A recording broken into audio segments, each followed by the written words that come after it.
کہ حضرت عیسیٰ کی دعا پر حضرت نبی اللہ تعالیٰ نے کیا جواب دیا؟ فرمایا انی منزلها علیکم، ٹھیک ہے میں بھیج رہا ہوں، فمن یکفر بعد منکم، اس کے بعد اگر کوئی ناشکراپن کرے گا، فانی اعذبہ عذابا لا اعذبہ احدا من العالمین، تو ایسا عذاب دوں گا جو میں نے کبھی کسی کو نہیں دیا ہوگا۔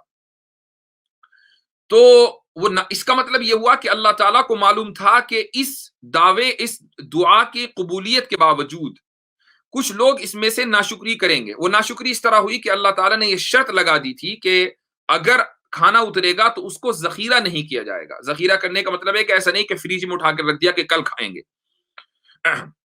یہ نہیں کرنا ہے۔ ان میں سے 80-85 لوگوں نے اس شرط کو تسلیم نہیں کیا، اس کو ذخیرہ کر لیا، اس کو اسٹور کر لیا، اللہ تعالیٰ نے ان کو عذاب دیا۔ تو پہلے سے معلوم تھا کہ یہ ناشکراپن کریں گے۔ ابراہیم علیہ الصلاۃ والسلام کے معاملے میں ایسا نہیں تھا۔ ابراہیم علیہ الصلاۃ والسلام تو اللہ تعالیٰ کے حقیقی بندے اور نبی اور رسول، وہاں ناشکریے کا کیا مطلب ہے؟ تو اس لیے دونوں جوابوں میں آپ اس فرق کو دیکھیں۔ یہی وجہ ہے کہ آج کے دور میں اگر کوئی، بہت سے لوگ ہیں، آپ اگر کچھ لوگوں کو جو ایتھیسٹ ہیں یا غیر مسلم ہیں، آپ ان کو اگر دعوت دیں تو تھوڑا سا اگر وہ پڑھے لکھے ہوں تو وہ یہ سوال کرتے ہیں کہ اچھا اگر یہ سارے معجزات پہلے ہی نازل ہو گئے، اب معجزہ کیوں نہیں آتا؟ اچھا میں جو آڈینس ہیں، سننے والے ہیں، دیکھنے والے ہیں، میں ان سے ایک ریکویسٹ کروں گا کہ آپ کسی بھی کامنٹ کا جواب نہ دیں، اور میں غیر مسلم اپنے بھائیوں سے کہوں گا کہ اس بدتمیزی سے کوئی فائدہ نہیں، چونکہ ہماری صحت پر کوئی فرق نہیں پڑتا، ٹھیک ہے؟ آپ کو اگر سوال ہے تو آپ سوال ضرور کریں، میں آپ کے سوال کا انشاءاللہ اینڈ میں جواب دوں گا، لیکن آپ کسی بھی کامنٹ کا ان کو جواب نہ دیں، چونکہ اس سے جو ہے آپ ہی ڈسٹریکٹ ہو رہے ہیں، آپ کا نقصان ہے، کوئی فائدہ نہیں ہے۔ تو کہنے کا مقصد یہ تھا کہ آپ بہت سے لوگوں کو دیکھیں گے کہ وہ یہ سوال کرتے ہیں کہ یار سارے معجزات پہلے ہی آ گئے، ہمارے زمانے میں معجزہ کیوں نہیں ظاہر ہوتا؟ تو اس کا جواب ہم بھی تو دیکھیں، حضرت ابراہیم علیہ الصلاۃ والسلام نے دیکھ لیا، سب نے دیکھ لیا، ہم کیوں نہیں دیکھتے؟ تو اس کا جواب یہ ہے کہ ایک تو یہ بات کہ جس زمانے میں معجزہ ظاہر ہوا، کوئی بھی معجزہ ظاہر ہوا، چاہے وہ حضرت صالح کی اونٹنی ہو یا آسمان سے کھانے کا اترنا ہو، ایسا نہیں ہے کہ اس زمانے کے سارے جتنے لوگ تھے سب نے اس معجزہ کا مشاہدہ کر لیا تھا، آبزرو کر لیا تھا، بلکہ جتنے لوگوں نے مطالبہ کیا اتنے ہی لوگوں نے دیکھا۔ یہی وجہ ہے معجزے کی دو قسمیں، میں نے اس سے پہلے بھی بتایا تھا، دو قسمیں ہیں۔ ایک معجزہ ہوتا ہے حسی، یعنی ٹینجیبل، جس کو آپ دیکھ سکتے ہیں، محسوس کر سکتے ہیں، اس کی ایک ایکسپائری ڈیٹ ہوتی ہے، وہ کچھ دن کے لیے ہوتا ہے، اس کے بعد ختم ہو جاتا ہے۔ ایک معجزہ ہوتا ہے عقلی، یعنی ریشنل اور لاجیکل، یہ معجزہ رہتا ہے اور یعنی اس کی ایکسپائری ڈیٹ نہیں ہوتی۔ اب جتنے بھی حسی معجزات ہیں، اس کے بارے میں بھی آپ کو میں ایک ضابطہ بتا دوں۔ جن لوگوں کو علم یقین حاصل ہوتا ہے، جب آپ ان کے سامنے حسی معجزہ پیش کریں تو ان کا ایمان بڑھ جاتا ہے۔ ایک مثال دیتا ہوں، معراج نبی کریم صلی اللہ علیہ وسلم کا معجزہ ہے اور حسی معجزہ ہے، یعنی ٹینجیبل ہے، یعنی یہ علمی معجزہ نہیں ہے، کوئی اکیڈمک یا لاجیکل ریشنل معجزہ نہیں ہے، بلکہ حسی معجزہ ہے۔ اس کو آپ صلی اللہ علیہ وسلم نے کیا، جس چیز کو آپ کریں، دیکھیں، محسوس کریں، وہ حسی ہوتا ہے، وہ ٹینجیبل ہے۔ تو معراج ایک حسی معجزہ ہے۔ جب یہ معراج کا واقعہ ہوا تو اس زمانے میں دو طرح کے لوگ تھے، اکثریت مشرکین کی تھی اور بہت کم کچھ لوگ مائنورٹی میں مؤمنین تھے، اللہ پر ایمان لانے والے تھے۔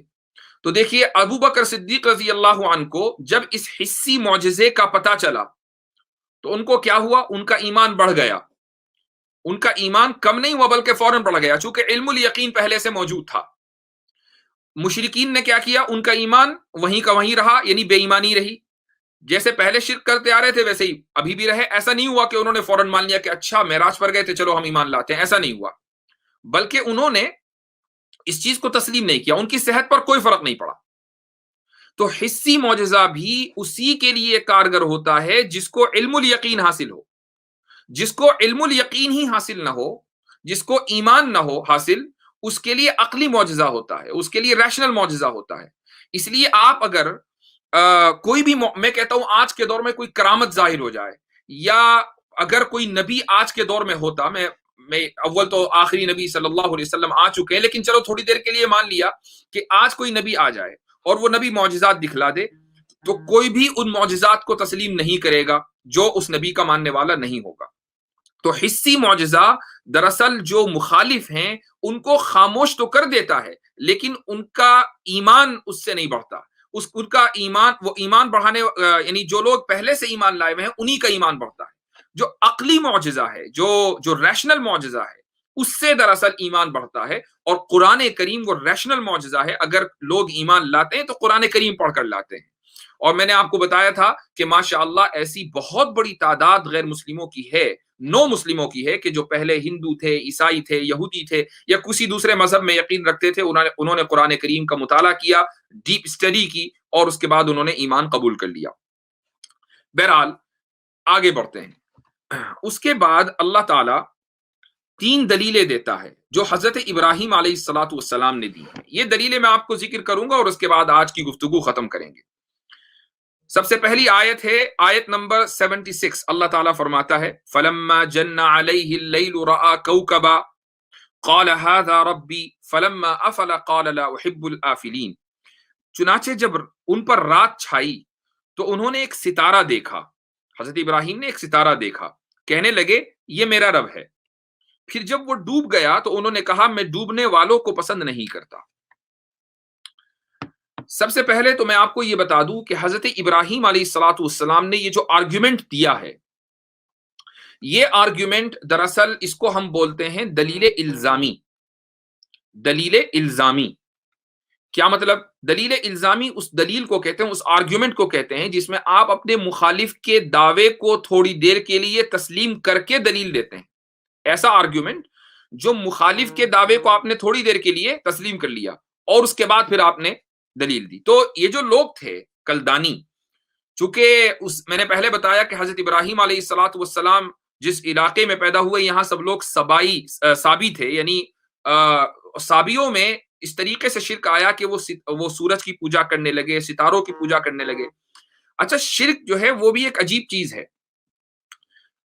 مولانا ابو الکلام آزاد رحمۃ اللہ علیہ نے ایک جگہ لکھا ہے کہ انسان کی عقل دیکھیے کہ ماننے پر اگر آئے تو پھر وہ پتھر کو بھی خدا بنا لے، اور نہ ماننے پر آئے تو نبی بھی کتنا ہی کہہ دے اس کو، اس کی بھی نہیں مانتا. یہ انسان کے بارے میں انہوں نے ایک جگہ لکھا ہے اور یہ بالکل حقیقت واقعہ ہے. تو بہرحال سابیوں کے یہاں شرک تھا، اور وہ شرک اس طریقے سے کہ وہ ستاروں کی پوجا کرتے تھے. آج بھی آپ دیکھیں ہندوؤں کے یہاں سورج کی پوجا کی جاتی ہے، تو سورج کی پوجا سابیوں کے یہاں بھی تھی. تو اور اسی طریقے سے سورج کے نام سے مندر ایجپٹ میں بھی بنے ہوئے تھے. تو شرک جو ہے وہ ایک بہت پرانی بیماری ہے. شرک کرنا، بت پرستی ایک بہت پرانی بیماری ہے. اور تمام انبیاء علیہ الصلوۃ والسلام، حضرت نوح علیہ الصلوۃ والسلام سے لے کر اور بھی پہلے سے لوگ جو انبیاء ہیں، رسول ہیں، وہ شرک سے لڑتے آئے ہیں. قرآن کریم نے شرک کے بارے میں ایک آیت کہی ہے، وہ یہ ہے فَاجْتَنِبُوا الرِّجْسَ مِنَ الْأَوْثَانِ. یہ جو بتوں کی گندگی ہے، بتوں کو گندگی کہا ہے، بتوں کی گندگی سے بچو. فَاجْتَنِبُوا الرِّجْسَ مِنَ الْأَوْثَانِ، اس لیے گندگی یعنی یہ ظاہری گندگی نہیں ہے، لیکن یہ ایسی گندگی ہے جو انسان کی عقل کو معاف کر دیتی ہے، انسان کی عقل کے اوپر اس طرح چھا جاتی ہے کہ وہ پھر حقیقت کو تسلیم نہیں کر پاتا. تو بہرحال حضرت ابراہیم علیہ الصلوۃ والسلام نے 3 دلیلیں دی ہیں، اور ان 3 دلیلوں کا ایک ہی مقصد ہے. پہلی دلیل رات سے ستارے سے متعلق ہے، دوسری چاند سے متعلق ہے، تیسری سورج سے متعلق ہے. چونکہ ستاروں کی، چاند کی، سورج کی، تینوں کی پوجا اس زمانے میں کی جاتی تھی. دلیل کی بنیاد یہ ہے کہ خالق کے لیے، کریٹر کے لیے، خدا کے لیے لافانی ہونا ضروری ہے. لافانی یعنی جو فنا نہ ہوتا ہو، جو ختم نہ ہوتا ہو، جس کی ایکسپائری نہ ہو، ایکسپائری ڈیٹ نہ ہو، ایکسپائریشن کا ٹائم نہ ہو. چونکہ اگر کسی چیز کا فنا ہے، اگر کوئی چیز فانی ہو جاتی ہے تو اس کی ابتدا بھی ہے. یہی وجہ ہے کہ انسان ہے، انسان مرتا ہے، پیدا بھی ہوتا ہے. تو جس چیز کی فنا ہے اس کی ابتدا بھی ہے. تو اگر خدا فانی ہے تو پھر اس کا آغاز بھی ہوا ہے. اس کا فانی ہونا، اس کا ختم ہونا اس کے آغاز ہونے کی دلیل ہے، اس کے شروع ہونے کی دلیل ہے. اور اگر خدا کا آغاز ہے، اس کی بگننگ ہے، تو پھر یقیناً کسی نہ کسی دوسرے نے اس کو شروع کیا ہے. یہ ایسا ہی ہے جیسا کہ آپ یہ ایک آرگیومنٹ ہے بہت مشہور، انمووڈ موور. یعنی دنیا میں ہر چیز اس وقت متحرک ہے. متحرک کا مطلب ہے موو کر رہی ہے. ہم بھی موو کر رہے ہیں, یہ دنیا موو کر رہی ہے, تمام جتنے بھی ایک ایک آبجیکٹ اس کائنات میں ہے, اس یونیورس میں, سب کے سب میں موومنٹ ہے. لیکن یہ چیزیں خود سے موو نہیں کر سکتی. کوئی بھی چیز آپ مثلا رکھی ہوئی, کوئی آپ بال رکھیں کہیں اور خود سے وہ موو کرنے لگے, ایسا نہیں ہوگا. کوئی فورس ہے جو اس کو موو کرے گی. لیکن جس فورس نے اس کو موو کیا ہے, اگر وہ فورس بھی موونگ ہو تو اس کو بھی پھر کسی نے موو کیا ہوگا. اور اگر آپ لا محالہ آپ کو ایک ایسی طاقت ماننی پڑے گی کہ جس کو کسی نے موو نہیں کیا, اسی کو بولتے ہیں انمووڈ موور. یہ ایک بہت مشہور آرگیومنٹ ہے. تو حضرت ابراہیم علیہ الصلوۃ والسلام نے اسی سے ملتا جلتا ایک آرگیومنٹ دیا ہے کہ جس خدا کو بھی ہم خدا مانیں گے, جس کو بھی ہم خدا تسلیم کر رہے ہیں, اس کا لافانی ہونا ضروری ہے. اور اگر وہ لافانی ہے تو اس کا پھر کوئی بگننگ نہیں ہے. اور اگر فانی ہے تو اس کی بگننگ ہے, اس کا آغاز ہے. اور اگر اس کا آغاز ہے پھر کسی دوسرے نے اس کو شروع کیا ہوگا تو ہم اسی کو خدا مانیں, اس کو کیوں مانیں. یہی وجہ ہے کہ بت ہے, مثلا جو لوگ بت کو پوجا کرتے ہیں, وہ دیکھتے ہیں کہ بھائی آپ نے ایک مورتی بنائی, آپ کو معلوم ہے کہ مورتی وہ بنائی گئی ہے. ایسا نہیں ہے کہ وہ مورتی خود سے خود بن گئی, وہ مورتی بنائی گئی ہے, کسی آدمی نے بنائی ہے, اس کا آغاز بھی ہے. اور ایک وقت آئے گا وہ مورتی خراب ہو جائے گی, ٹوٹ جائے گی. کتنی مورتیاں ٹوٹتی ہیں, کچھ 100-200 سال 400 سال چل جاتی ہوں گی, بہت سی مورتیاں ٹوٹ جاتی ہیں. تو ایسا خدا کہ جس کا آغاز بھی ہو اور جس کا انجام بھی ہو, جب یہ اس طرح کا معاملہ ہے تو ایسے خدا کو ہم خدا کیسے تسلیم کر سکتے ہیں, جبکہ وہ خدا ہو ہی نہیں سکتا, وہ کوالیفائڈ ہی نہیں ہے خدا ہونے کے لیے. یہ دراصل آرگیومنٹ ہے حضرت ابراہیم علیہ الصلوۃ والسلام کا. اچھا, ہندوؤں کے یہاں مثلا آج بھی مشرکین پوری دنیا میں بڑی تعداد میں ہیں, ان کے چاہے وہ ہندو ہو یا کوئی دوسری قوم ہے, ان کے یہاں ایک اور ایشو ہے. وہ یہ کہتے ہیں کہ بھائی ہم تو مورتیاں اس لیے بناتے ہیں تاکہ ہماری توجہ رہے. حالانکہ یہ آرگیومنٹ غلط ہے. اس کی وجہ یہ ہے کہ پھر بعض مرتبہ بغیر مورتیوں کی بھی عبادت کر لیا کریں. مثلا یہ آرگیومنٹ ہم تو دے سکتے ہیں کہ خانہ کعبہ اس لیے ہے تاکہ ہماری نماز میں ڈائریکشن صحیح ہو. یہی وجہ ہے کہ اگر خانہ کعبہ اپنی جگہ سے بیت اللہ ہٹ جائے, ہم نماز تب بھی پڑھیں گے. لیکن اگر مورتی اپنی جگہ سے ہٹ جائے تو پوجا نہیں ہوگی, پوجا ہوگی تو مورتی کے سامنے ہوگی. تو اس لیے ان کا جو آرگیومنٹ ہے یہ غلط ہے. لیکن چلو ہم تھوڑی دیر کے لیے مان بھی لیں, تب بھی ہندوؤں کے یہاں ایک خدا کا جو کانسیپٹ ہے یہ بنیادی طور پر نہیں ہے. سناتنیوں کے یہاں خصوصاً ان کے یہاں ایک خدا ہے کہ جس نے کائنات کو بنایا, اس کے بعد وہ چھٹی پر چلا گیا. پھر دوسرا خدا ہے جو خوشی دینے والا ہے, تیسرا خدا ہے جو غم دینے والا ہے. یہ الگ الگ خدا, یعنی کم سے کم 3 خدا ان کے یہاں موجود ہیں. تو سوال یہ ہے کہ اگر خوشی دینے والا اور تکلیف دینے والا, یہ 2 خدا آپس میں بھڑ جائیں, اور بھڑتے ہیں, آپ ہندو میتھولوجی میں دیکھیں گے کہ خداؤں میں لڑائی چل رہی ہے, تو اگر یہ دونوں آپس میں ڈس ایگری کر جائیں تو پھر تو کائنات کا نظام درہم برہم ہو جائے. قرآن کریم نے یہی آرگیومنٹ دیا ہے کہ اگر ایک سے زائد خدا ہو تو یہ کائنات کبھی بھی چل نہیں سکتی. ایک خدا چاہے گا کہ اس کی مرضی چلے, دوسرا چاہے گا کہ اس کی مرضی چلے. مثلا اگر خوشی دینے والا خدا یہ چاہے کہ میں فلاں آدمی کو, مثلا ایک آدمی اس کا نام گورو ہے, تو گورو کو میں خوشی دوں, اور دوسرا چاہے گا کہ میں اس کو غم دوں, تو اب گورو خوش ہوگا یا افسردہ ہوگا؟ ایک ہی وقت میں دونوں تو ہو نہیں سکتا. ایسے تو نہیں ہو سکتا کہ وہ خوش بھی ہے اور افسردہ بھی ہے, دونوں چیزیں ایک ساتھ ہوں, یہ پاسبل نہیں ہے. اگر مان لیں وہ خوش ہو گیا تو جو غم دینے والا اور سزا دینے والا خدا ہے وہ فیل ہو گیا, اور اگر وہ افسردہ ہو گیا تو خوشی دینے والا جو خدا ہے وہ فیل ہو گیا, اور جو فیل ہو گیا وہ خدا کیسے ہو سکتا ہے؟ یعنی یہ ایک ایسی بنیادی لاجک ہے کہ ایک کامن سینسیکل لاجک ہے کہ اس کے لیے کوئی بہت زیادہ عقل لڑانے کی ضرورت نہیں ہے. تو ایک خدا کا ہونا حضرت ابراہیم علیہ الصلوۃ والسلام کا بنیادی آرگیومنٹ تھا. تو انہوں نے سب سے پہلے ستارے کے بارے میں کہا کہ چلو تھوڑی دیر کے لیے میں اس کو رب مان لیتا ہوں. فلما افل قال لا احب الافلین. جب وہ ستارہ غروب ہو گیا تو حضرت ابراہیم نے کہا کہ بھئی میں غروب ہونے والوں کو پسند نہیں کرتا, یعنی غروب ہونے والا میرا خدا کیسے ہو سکتا ہے. اس کے بعد یعنی چاند کے بارے میں انہوں نے یہی آرگیومنٹ دیا. فلما رأى القمر بازغا قال هذا ربی. پھر جب انہوں نے چاند کو چمکتے ہوئے دیکھا, کہا یہ میرا رب ہے. چاند بھی غروب ہو گیا تو پھر انہوں نے کہا کہ اگر یہ میرا رب مجھے ہدایت نہیں دے گا لأکونن من القوم الضالین, تو میں تو گمراہ لوگوں میں شامل ہو جاؤں گا. یعنی جب چاند ختم ہو گیا ہورائزن سے, اب وہ اس پر ویزیبل نہیں ہے, اور جو رب ہے وہ ہدایت دیتا ہے, وہ گائیڈ کرتا ہے, تو جب گائیڈ دینے والا ہی ختم ہو گیا تو میں کس کی گائیڈنس میں جاؤں گا؟ اس لیے میں چاند کو خدا نہیں مان سکتا. یہی بات انہوں نے سورج کے بارے میں کہی. آج سوریہ نمسکار بہت سے لوگ کرتے ہیں, سورج کی پوجا کرتے ہیں. حضرت ابراہیم علیہ الصلوۃ والسلام اس چیز کو بہت پہلے ریجیکٹ کر چکے ہیں. فلما رأى الشمس بازغۃ قال هذا ربی هذا اکبر. جب انہوں نے سورج کو چمکتے دیکھا تو کہا یہ میرا رب ہے، یہ زیادہ بڑا ہے. تو یعنی انہوں نے ایک عام لوگوں کی جو سائیکی ہے اس کے مطابق گفتگو ہو رہی ہے کہ شاید لوگوں نے سورج کی اس لیے پوجا کرنی شروع کر دی کہ یہ بہت بڑا ہے، بہت دیر تک رہتا ہے اور اس کی روشنی کی ہم سب کو ضرورت ہے. فلما افلت قال یا قوم انی بریء مما تشرکون، کہ جب سورج غروب ہو گیا تو حضرت ابراہیم نے کہا کہ تم جن چیزوں کو تم اللہ کا شریک ٹھہراتے ہو میں ان تمام چیزوں سے بیزار ہوں. یہ تو تھا حضرت ابراہیم علیہ الصلوۃ والسلام کا عقلی آرگیومنٹ، یعنی لاجیکل آرگیومنٹ، بلکہ میں اس کو کہوں گا کامن سینسیکل آرگیومنٹ. ایک حضرت ابراہیم علیہ الصلوۃ والسلام نے ٹینجیبل آرگیومنٹ بھی دیا، یعنی ایسا آرگیومنٹ جس کو دیکھا جا سکتا ہے، جس کو محسوس کیا جا سکتا ہے، حسی دلیل. وہ اس طرح کہ ان کی قوم ایک فیسٹیول میں گئی اور ان سے بھی کہا بھائی تم بھی چلو، تو حضرت ابراہیم علیہ الصلوۃ والسلام نے اپنا عذر ظاہر کیا اور نہیں گئے. جب سب لوگ چلے گئے تو جو ان کا سب سے بڑا ٹیمپل تھا، حضرت ابراہیم علیہ الصلوۃ والسلام وہاں گئے. اس ٹیمپل میں بہت سارے بت رکھے ہوئے تھے، چھوٹے بڑے، اور ایک سب سے بڑا بت تھا. تو قرآن کریم کہتا ہے فجعلہم جزازا الا کبیرا لہم. تو حضرت ابراہیم علیہ الصلوۃ والسلام نے جتنے چھوٹے بت تھے سب کو توڑ دیا، اور جس کلہاڑے سے یا ڈنڈے سے انہوں نے بتوں کو توڑا تھا وہ سب سے بڑے بت کے ہاتھ میں تھما دیا.